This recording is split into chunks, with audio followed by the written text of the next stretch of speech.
Hello YouTube. I'd wanted a high hertz monitor for some time, and a year or so ago I was on the verge of getting one when I heard about something that would apparently be so revolutionary it would be worth the wait. Nvidia's G-Sync. So, I waited, until, in a post-Christmas January slump, I made my mind up to take the leap. I only really weighed up two options, the value Acer and the very expensive Asus ROG Swift. In the end, my wallet won, and I purchased the Acer from the cheapest place I could find it at the time, scan.co.uk. Delivery was free and very quick.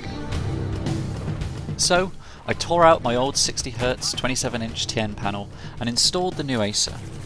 I turned it on, praying to the machine gods for no dead pixels or general weirdness.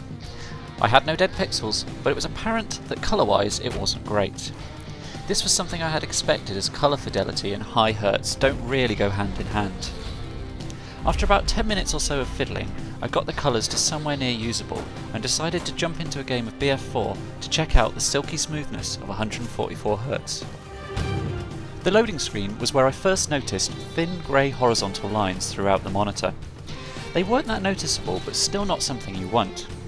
I had another shock when I spawned into the game, and two things immediately hit me. First off, the motion looked worse than my 60Hz monitor, really stuttery and nasty.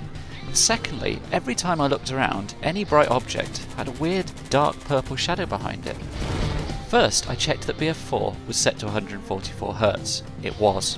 I then checked the Nvidia control panel to make sure that 3D was off and G-Sync was on. All was as it should be. I then looked through the options on the monitor for anything that looked like it may be the culprit. I came across a setting called OD, short for overdrive, that was set to extreme. I set it to off and restarted BF4. This fixed the weird purple shadow, but everything still looked a bit stuttery.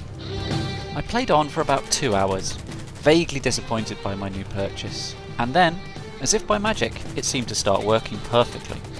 Beautifully smooth, no screen tearing, no thin grey lines. I can only assume it had been in the box for a fair while and just needed to warm up and bed in.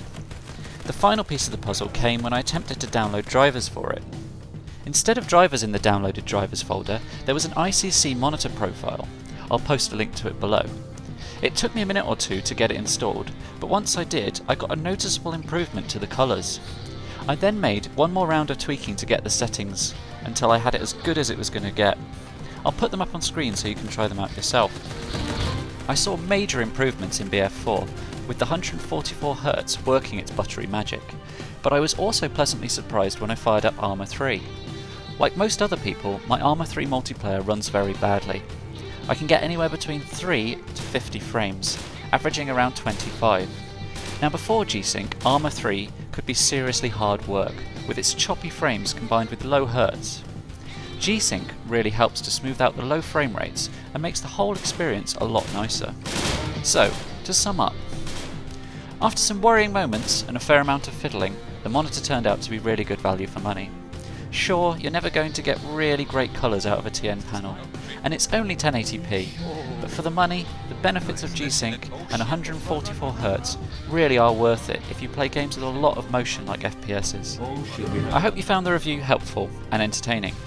If you have any other questions, drop them in the comments and I'll answer them as best I can. Also, like and subscribe for more. See ya YouTube!